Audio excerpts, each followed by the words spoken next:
They compared human DNA to galactic predators. Human had all their lethal traits, plus 12 more. The council took a recess. Yuna and Tay were led to a small waiting room, where they sat in uncomfortable silence. The walls were bare, and the only furniture was 2 chairs made for bodies very different from theirs. But physical discomfort was the least of their worries. "Do you think they will listen?" Yuna asked quietly. Tay leaned back in his chair, his eyes closed. "I do not know. We said everything we could. Now it is up to them. What if they decide we are too dangerous? What if they choose to quarantine Earth, or worse?" Tay opened his eyes and looked at her. There was something calm in his expression, something that made Yuna feel a little less afraid. "Then we will face whatever comes," he said. "Together. That is what humans do." Before Yuna could respond, the door opened. Vox stood in the doorway, his forearms folded nervously. "The council has reached a decision," he said. "They are ready to announce it." Yuna stood up, her legs feeling weak. This was it. The moment that would decide humanity's future in the galaxy. She took a deep breath and followed Vox back to the council chamber. The room was even more crowded than before. Word had spread throughout the station about the human DNA results, and now everyone wanted to see what would happen. Aliens packed every seat and lined the walls, their many eyes fixed on the center of the room where Yuna and Tay now stood. Ambassador Rilo's platform floated down slightly, bringing him closer to the humans. His massive blue face was still difficult to read, but there was something different about him now. He seemed less hostile, more thoughtful. "The council has deliberated for many hours," Rilo began. His voice echoed through the silent chamber. "We have reviewed the genetic analysis, listened to your words, and consulted with scientists and historians from across the Alliance. This decision was not easy." Yuna felt Tay's hand brush against hers again. She gripped it tightly. "The evidence is clear," Rilo continued. "Humans possess a combination of predatory traits that is unprecedented in galactic history.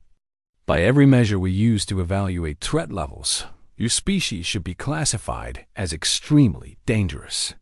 Yuna's heart sank. She could hear the aliens around her beginning to whisper, some with fear, some with satisfaction. "However," Rilo said, and the whispers stopped immediately, "the council has also observed something else. Something that was not included in the genetic analysis, but was demonstrated here today." He looked directly at Yuna and Tay. "You came to us knowing nothing about what we would discover. When we revealed that your species was the most dangerous ever recorded, you did not become aggressive. You did not threaten us. You did not try to escape or fight. Instead, you talked. You reasoned. You showed us a side of humanity that cannot be measured in DNA." Rilo turned to address the entire chamber. "The Cath have a saying, a blade in its sheath is not a weapon. It is a tool. Humans are undoubtedly blade-sharp, deadly, and capable of great harm. But today, they have kept themselves sheathed. They have shown us that they understand the difference between capability and action." He paused, letting his words sink in. "The council has decided that humanity will not be classified as a threat species." A wave of gasps and murmurs swept through the chamber. Some aliens looked relieved. Others looked angry. But Rilo was not finished. "Instead," he said, raising his voice, "we are extending an invitation. Humanity will be offered full membership in the Galactic Alliance. Not as enemies to be contained, but as partners to be welcomed." Yuna felt tears forming in her eyes. She blinked them away, trying to stay composed. "But this is not without conditions," Rilo added. "Humanity will be assigned a mentor species, the Serani, who will help guide your development. You will be given access to our technology and knowledge, but you will also be expected to follow our laws and principles. And most importantly, you will be watched. Not as prisoners, but as new members of a community who must earn our trust. Tay nodded. We accept these conditions. There is one more thing, Rilo said. His expression changed, becoming almost curious. During our deliberations, we discussed the unique traits that your species possesses, the 12 markers we have never seen before. We have debated what to call them. He pressed a button and the holographic display appeared again. But this time, the 12 unknown traits were highlighted in a different color gold instead of red. After reviewing the evidence and observing your behavior today, we have decided to name them, Rilo continued. The first we are calling compassionate sacrifice, the willingness to suffer for the benefit of others. The second is creative adaptation, the ability to find solutions where none seem to exist. The third is future thinking, the capacity to plan and work for generations beyond your own lifespan. He continued through the list, naming each trait in turn. Hope persistence, cooperative empathy, moral reasoning, justice drive, artistic expression, teaching instinct, forgiveness capacity, protective altruism. When he reached the last one, he paused. The 12th trait, Rilo said slowly, we have simply called love. Not the simple bonding instinct found in many species, but something deeper. A choice to care for others without expecting anything in return. A decision to see value in every life, even the lives of strangers, even the lives of enemies. He looked at Yuna and Tay with an expression that might have been respect. These traits do not cancel out the dangerous ones. You are still the deadliest species we have ever encountered. But they balance them. They give us hope that humanity can be something more than a weapon. Something better. Yuna stepped forward. We will try to live up to that hope. See that you do, Rilo replied. The galaxy will be watching. The chamber erupted into noise, some cheering, some arguing, some simply talking. But through it all, Yuna felt a sense of peace. They had done it. Against all odds, they had convinced the galaxy to give humanity a chance. Vok approached them, his forearms extended in what seemed to be a gesture of congratulations. I must apologize, he said. When I first saw the results of the analysis, I was terrified. I thought I had invited monsters to our station. But now I see that I was wrong. You are not monsters. You are simply human. Yuna smiled. Is that a compliment? Vok considered the question. I believe it is. Your species is a contradiction, deadly and kind, aggressive and gentle, terrifying and wonderful. I look forward to learning more about you. Tay shook Vok's hand, a human gesture that seemed to confuse but please the alien scientist. And we look forward to learning from you. We look forward to learning from you. Tay said as they prepared to leave the council chamber. Yuna took one last look at the holographic display. Her DNA floated there, covered in markers that defined what it meant to be human. 47 lethal traits. 12 unique ones. The most dangerous genetic profile in the galaxy, balanced by the capacity for the greatest love. She thought about all the humans back on Earth, waiting to learn what had happened. The scientists and soldiers, the artists and teachers, the children who dreamed of the stars. All of them carried this same DNA. All of them had the potential for destruction and creation in equal measure. The galaxy had feared what humans might do with their abilities. Now they would learn what humans could do when they chose to do good.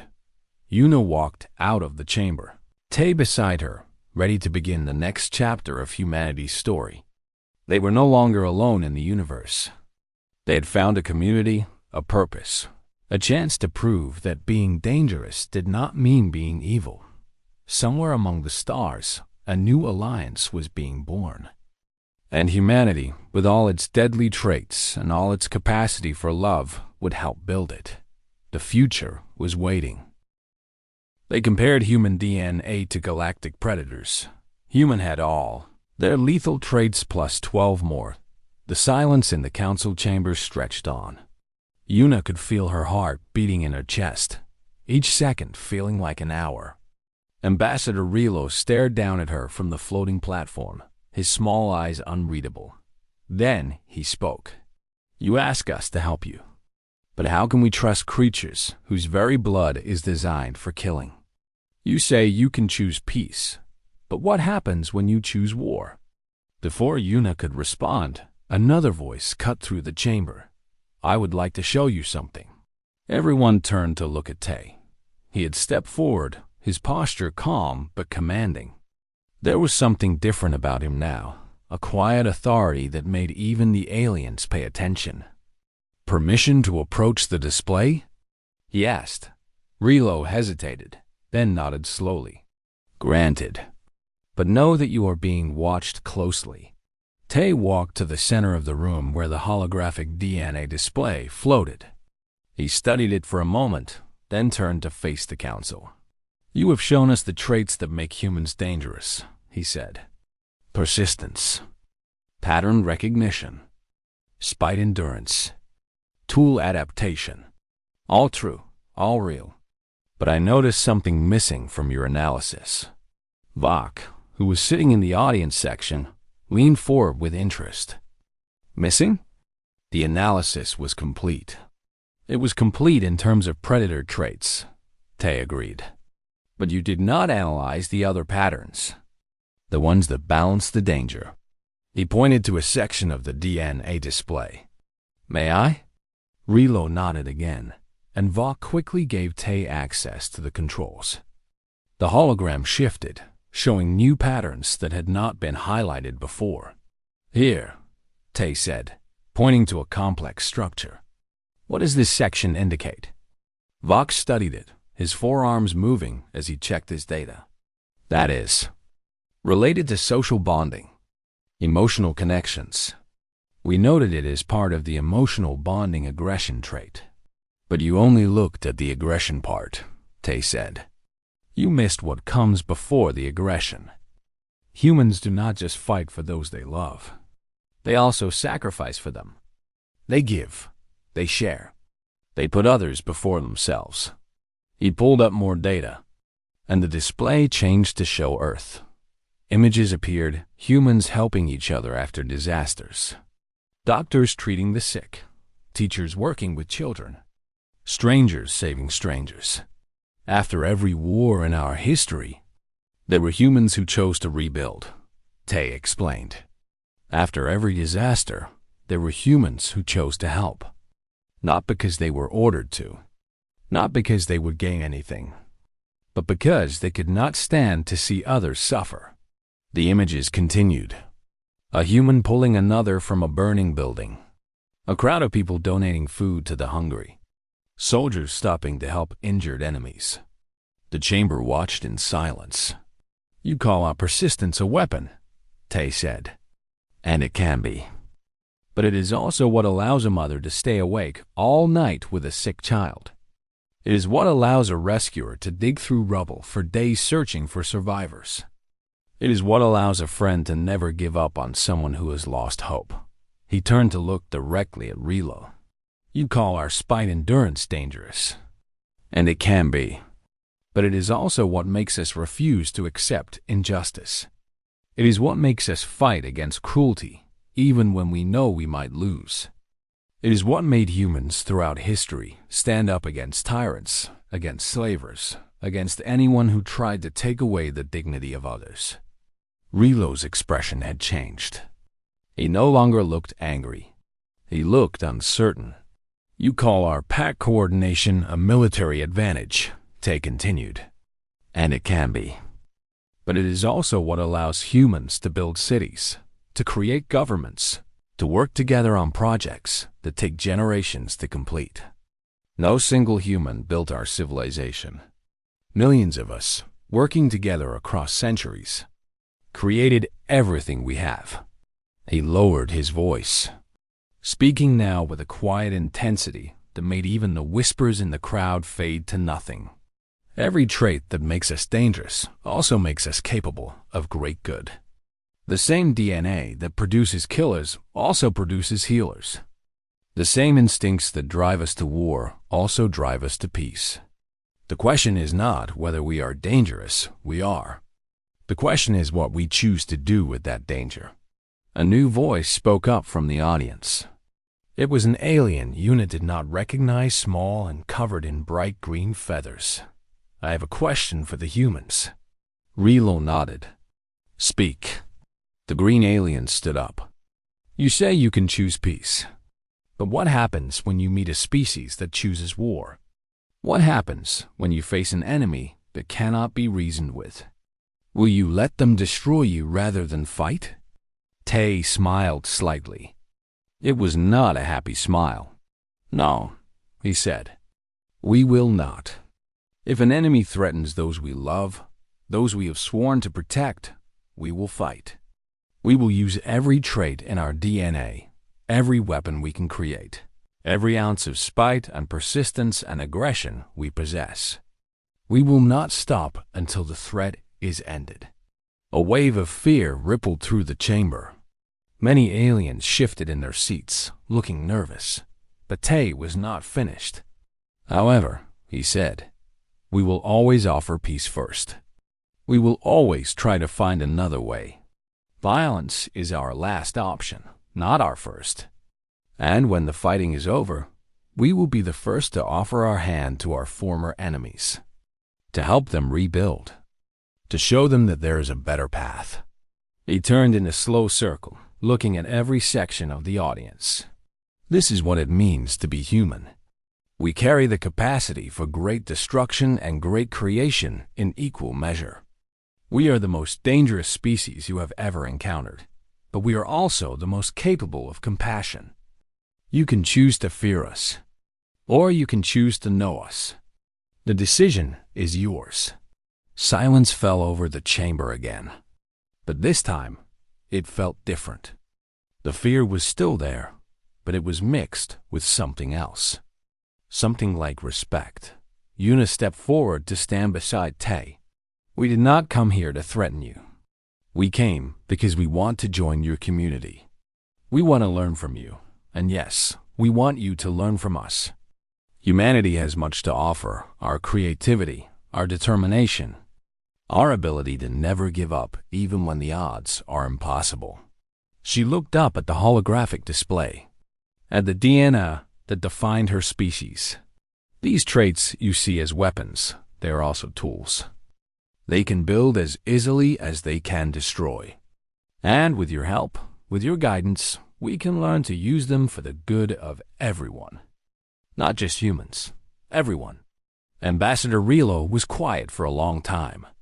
He looked at the other council members, exchanging glances that Una could not interpret. Finally, he turned back to face the two humans. You speak well, he said slowly. Better than I expected. But words are easy. Actions are harder. How do we know that your species will live up to these promises? Una thought about the question. It was fair. After everything the galaxy had seen in their DNA, why should anyone trust them? Then she remembered something Vok had said during the analysis. Something about one of the 12 new traits that they did not have a name for yet. You found something in our DNA that you could not explain, she said. A trait that allows us to override our instincts, to push through when everything tells us to stop. You said no species should have this ability. Relo nodded slowly. Yes, it is concerning. It is also our promise, Una said. That trait exists because humans refuse to accept that we are limited by our nature. We are not slaves to our DNA. We are its masters. And if we can overcome our own programming, we can overcome anything, including the fear between our species. She held out her hand toward the council, a human gesture of peace. Give us a chance. Let us prove what we can be. The chamber held its breath, and slowly, very slowly, Ambassador Relo began to consider her words. They compared human DNA to galactic predators. Human had all their lethal traits, plus 12 more. The council chamber was enormous. It was built like a stadium, with rows of seats rising up in every direction, filled with hundreds of aliens from dozens of different species.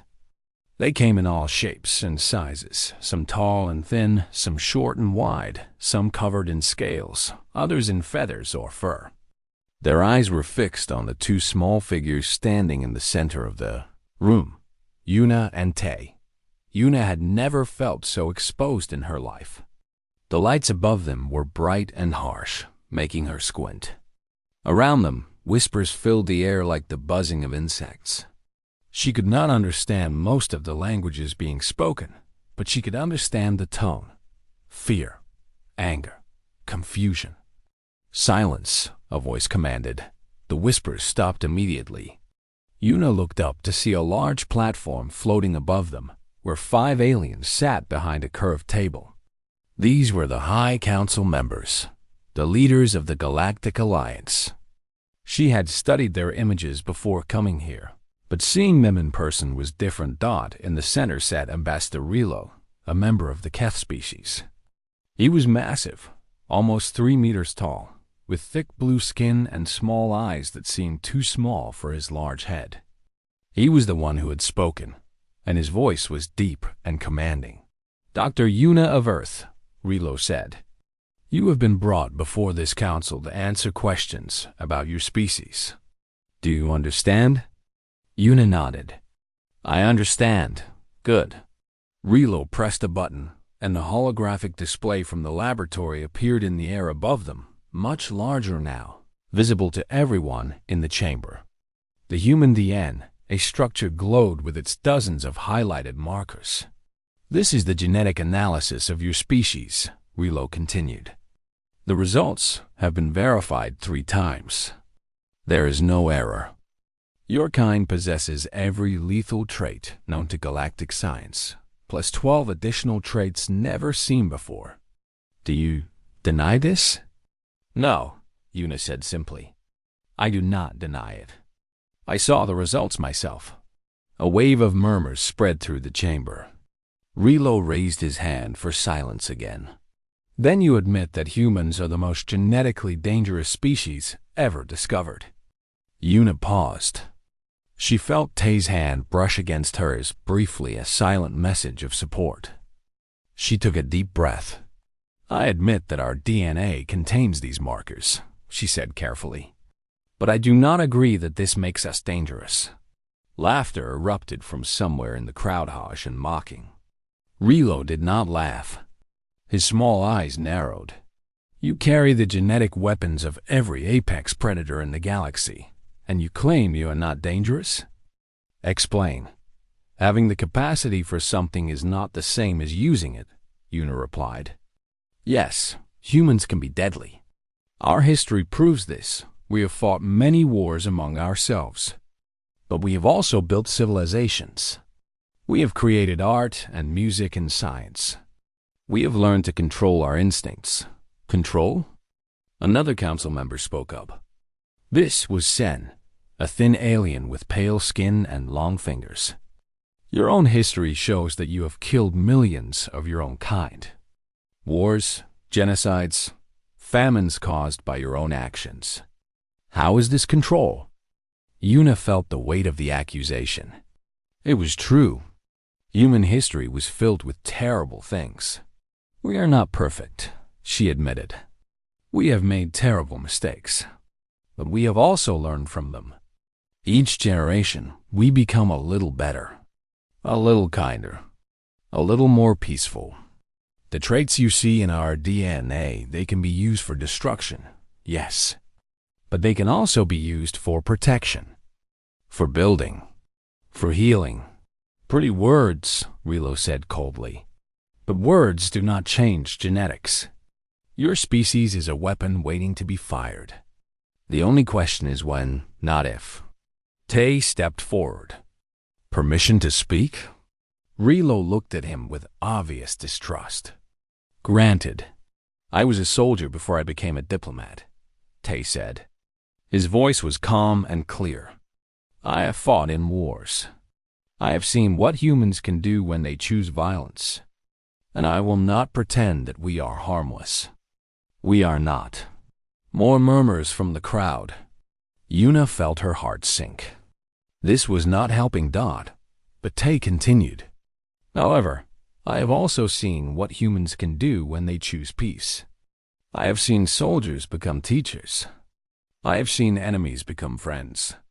I have seen people who lost everything still find reasons to help others. You look at our DNA and see a list of weapons. But you are missing the most important trait of all. And what is that? Rilo asked. Choice. The word hung in the air. The chamber became quiet.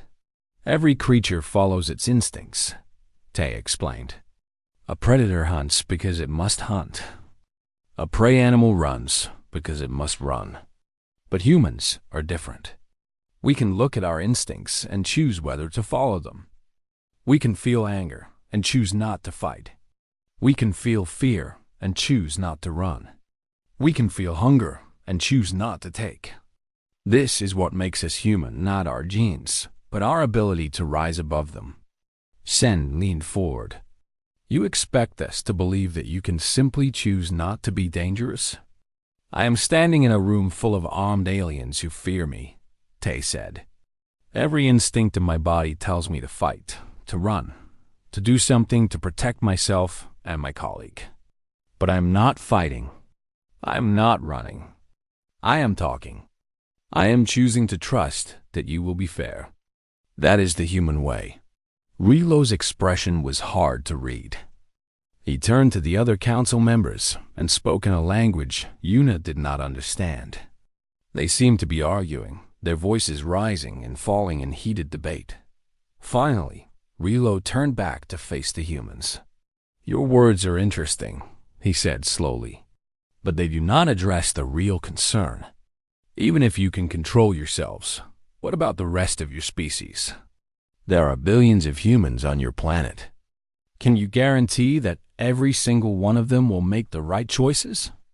Yuna opened her mouth to answer, but she hesitated. How could she make such a guarantee? She knew that humans were capable of both great good and great evil. She could not promise that no human would ever cause harm. No, she said finally. I cannot guarantee that. But can any species make such a promise? Can you guarantee that every member of the Keth species will always be peaceful? Can you guarantee that no Sarani will ever commit violence? Rilo's eyes widened slightly. For a moment, he seemed almost surprised. The difference, he said after a pause, is that when a Keth commits violence, the damage is limited. When a human commits violence, according to these results, the damage could be unlimited. Then help us, Yuna said. The words came out before she could stop them. But once they were spoken, she knew they were right. Help us? Rilo repeated, confused. Yes, you have built this great alliance across thousands of worlds. You have learned how to bring different species together in peace. Teach us, guide us. Help us become better versions of ourselves. Humanity is young. We are just beginning to reach the stars. We need wisdom that we do not yet have. She paused, looking around the chamber at all the alien faces watching her. You can choose to see us as enemies. You can choose to fear us and fight us. And maybe, with all your technology and numbers, you could even destroy us. But then you will never know what we could have become. What we could have built together. The chamber was completely silent now. Even the whispers had stopped.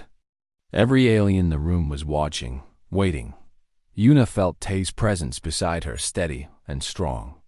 She remembered what Vok had said about human bonding, about how humans fight harder when protecting something they care about. In this moment, she was not just fighting for herself. She was fighting for her entire species. For the future. For the possibility of something better.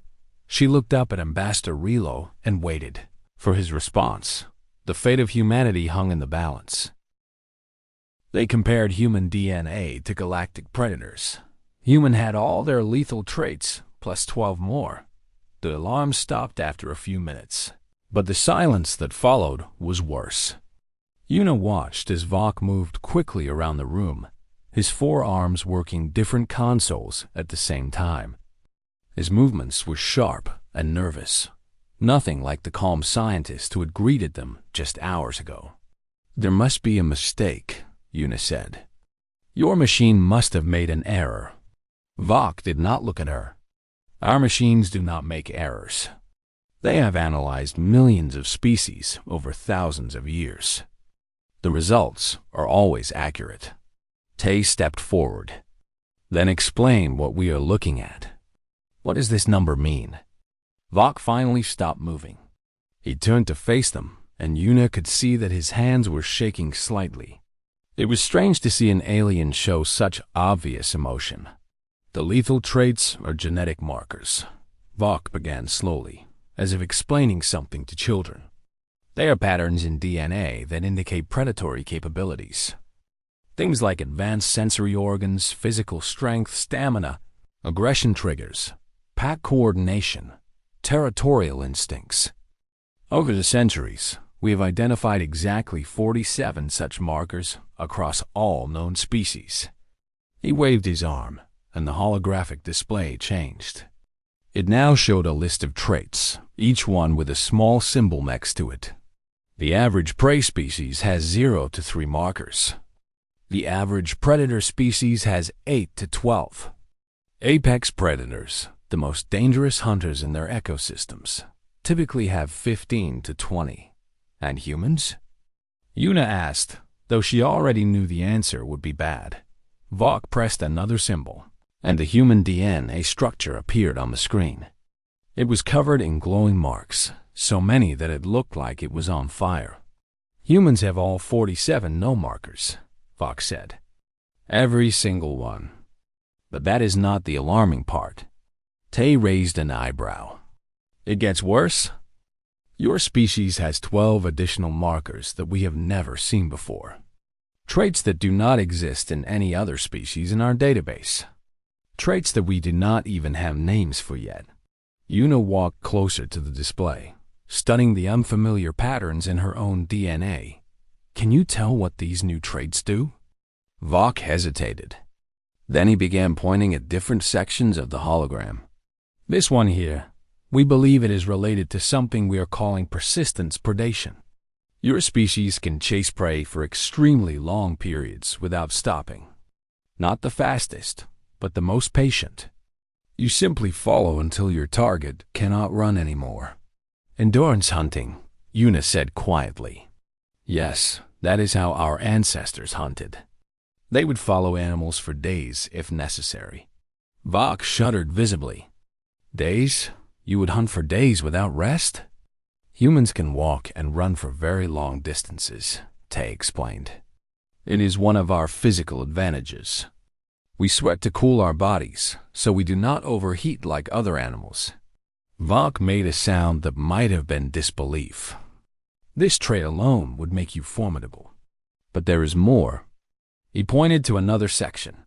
"This marker indicates extreme pattern recognition. Your brains are designed to find patterns everywhere, in movement, in behavior, in nature. This makes you exceptional at tracking, predicting, and planning. We do like puzzles," Una admitted. "And this one," Vok continued, pointing to a third section, "is perhaps the most unusual. We are calling it emotional bonding aggression. Your species forms extremely strong emotional connections with others. And when those connections are threatened, your aggression levels increase dramatically. You become more dangerous when protecting something you love." Tay nodded slowly. "We call that protecting our family." "It is more than that," Vok said. "Your species can form these bonds with almost anything, other humans, animals, even objects. And you will fight to the death to protect them. We have never seen this trait before. Most predators protect only themselves or their direct offspring. Humans protect everything they care about." The room was quiet for a moment. Una tried to process what she was hearing. She had always known that humans were good survivors, but hearing it described like this, as genetic weapons, made her feel strange. "You said there were 12 new traits," she said. "What are the others?" Vok pulled up more data. "We are still analyzing them, but we have identified a few more. There is something we are calling tool adaptation. Your species can use almost anything as a weapon or tool. Your hands are designed for precise manipulation, and your brains can instantly calculate how to use objects for purposes they were never intended for. Like using a rock as a hammer," Yuna said. "Or using a hammer as a weapon," Vok added darkly. "Then there is cooperative hunting. Many species hunt in groups, but humans coordinate at a level we have never seen. You can communicate complex strategies with just a few words or even just looks. Your group becomes more dangerous than the sum of its parts." Tay smiled slightly at this. "Teamwork. Terrifying teamwork," Vok corrected. "And then there is something truly unique. We are calling it spite endurance." Yuna frowned. "What does that mean?" Vok seemed to struggle with the explanation. "Most species will stop fighting when the cost becomes too high.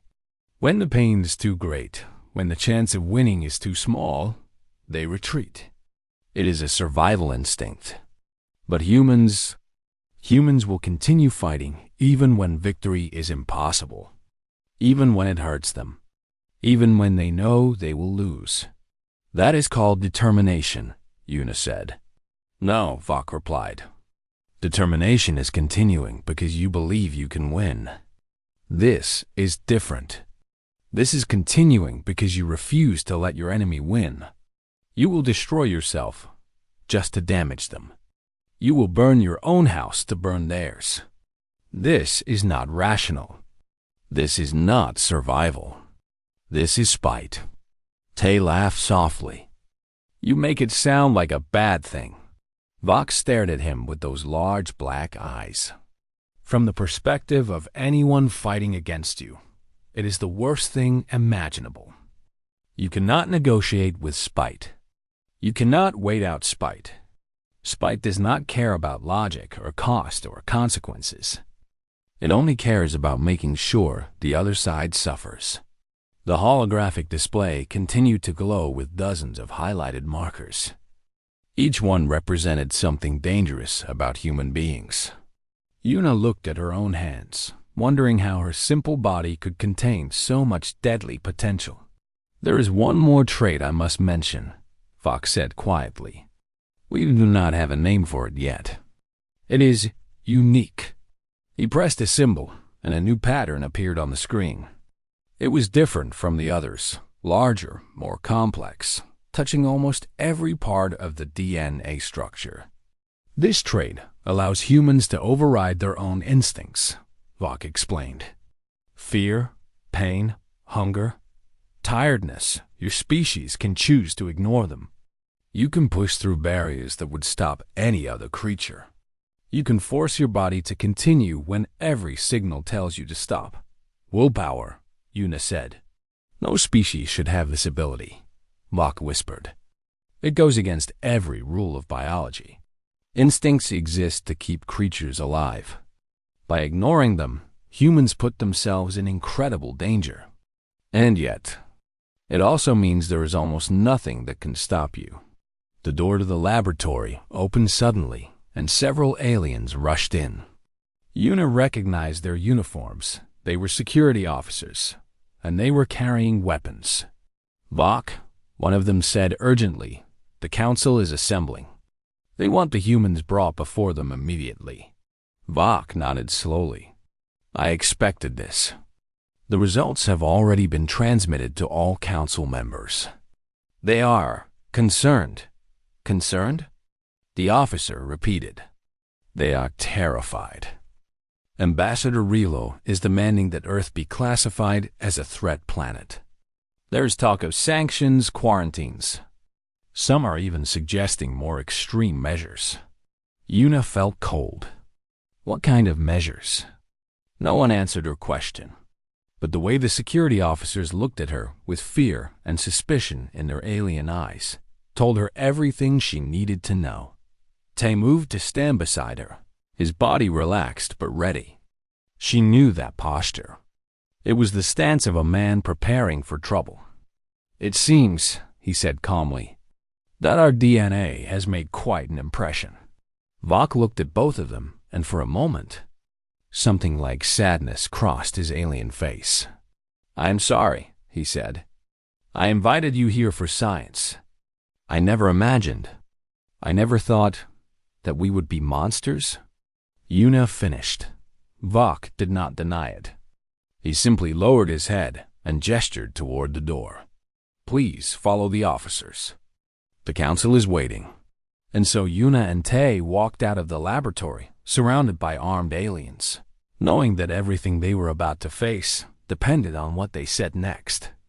The galaxy had seen their true nature written in their genes.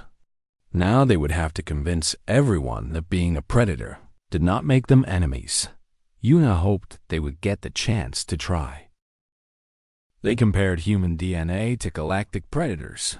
Human had all their lethal traits, plus 12 more. The ship was cold. It was always cold on alien vessels, Yuna thought. She pulled her jacket tighter around her shoulders and looked out the window at the massive space station floating in the darkness. It was shaped like a ring, bigger than any city on Earth, and it glowed with soft blue lights that made it look like something from a dream. "Are you nervous?" Tay asked from beside her. Yuna turned to look at her colleague. Tay was tall and calm, with eyes that never showed fear. He had been a soldier before he became a diplomat, and he carried himself like someone who had seen many difficult things. But even he seemed a little tense today. "A little," Yuna admitted. "The Galactic Council has never invited humans to their research station before. I wonder why they want us now." Tay shrugged. "They said it was for a scientific project. Something about comparing species. They need our DNA samples." "That is what worries me," Yuna said quietly. The ship docked with a soft sound, and the doors opened. Cold air rushed in, carrying a strange smell that was not quite chemical and not quite organic. Yuna stepped out first, her boots making soft sounds on the metal floor. The hallway was wide and empty. The walls were smooth and white, and small lights floated in the air like fireflies, guiding them forward. Yuna had read about this technology in reports, but seeing it in person was different. Everything here was beyond what humans could build. It made her feel small. After a few minutes of walking, they reached a large circular room. In the center stood a creature that Yuna recognized from photographs. It was Vok, a member of the Serani species. He was tall and thin, with gray skin and forearms. His eyes were large and black, like pools of ink, and they reflected the light in a way that made it hard to know what he was thinking. "Welcome, humans," Vok said. His voice was soft and musical, translated by the small device attached to his chest. "I am honored that you accepted our invitation." Yuna bowed slightly. "Thank you for having us. I am Dr. Yuna, and this is Tay. We represent the United Earth government." Vok made a gesture with two of his arms that might have been a greeting. "Please follow me. There is much to discuss, and I am eager to begin our work together." He led them through several more hallways, each one more impressive than the last. They passed laboratories filled with strange machines, gardens growing plants that glowed in the dark, and windows that showed views of distant stars. Yuna tried to remember every detail, knowing that she might never see these things again. Finally, they entered a room that was different from the others. It was darker, and the walls were covered with screens showing images and data that Yuna could not understand.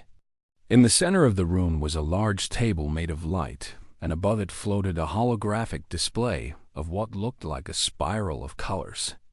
"This is our genetic archive," Vok explained.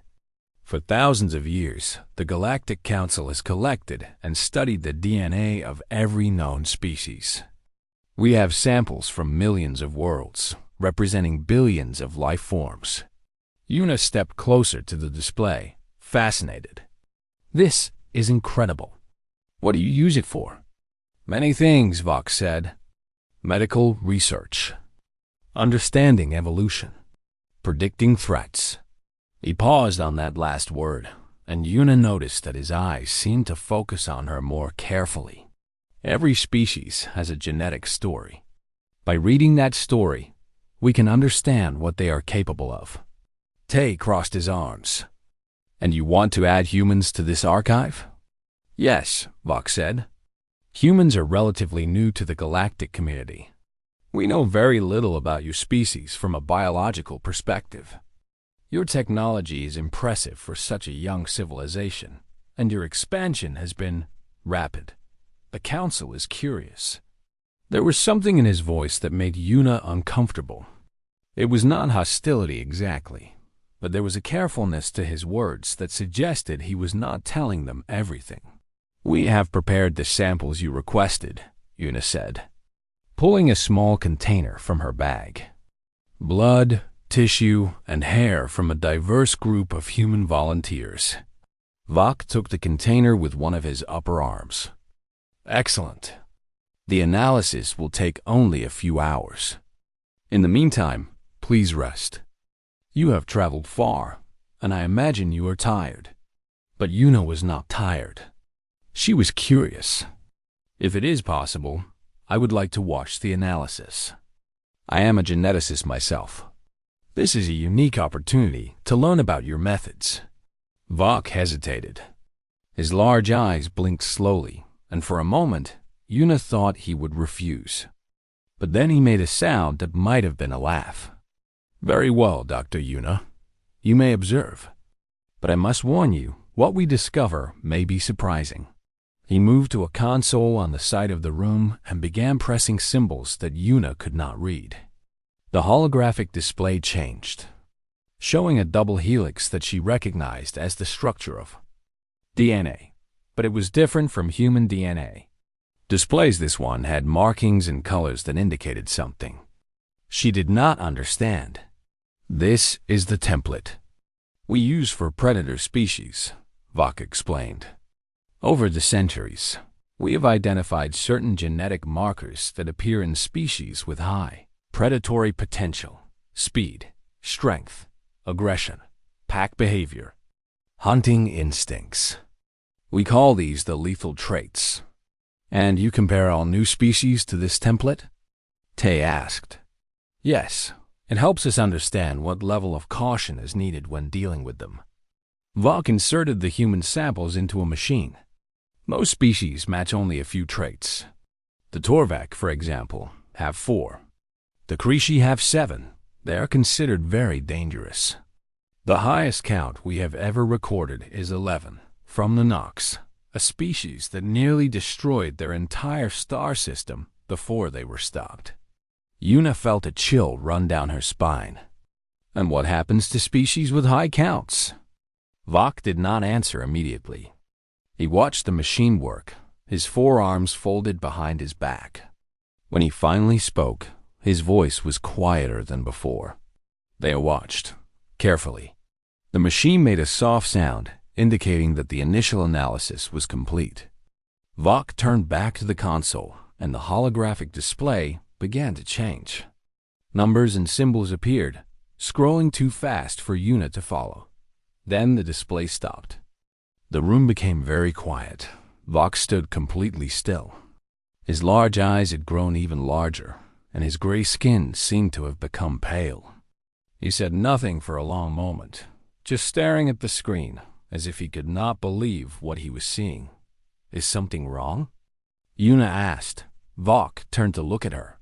And for the first time since they had arrived, she saw something she had never expected to see on an alien face. Fear. "Dr. Yuna," he said, his voice barely above a whisper. "I need to call the council. All of them, immediately." "Why?" "What did you find?" Vok looked back at the screen, where a single number glowed in the darkness. It was a number that should have been impossible. A number that changed everything. "Your species," he said slowly, "matches every single lethal trait in our database. All of them, plus 12 more that we have never seen before. The room fell silent. Una stared at the screen, her heart beating fast. Beside her, Tay stood very still, his soldier's instincts telling him that something had just changed forever. And somewhere in the station, alarms began to ring.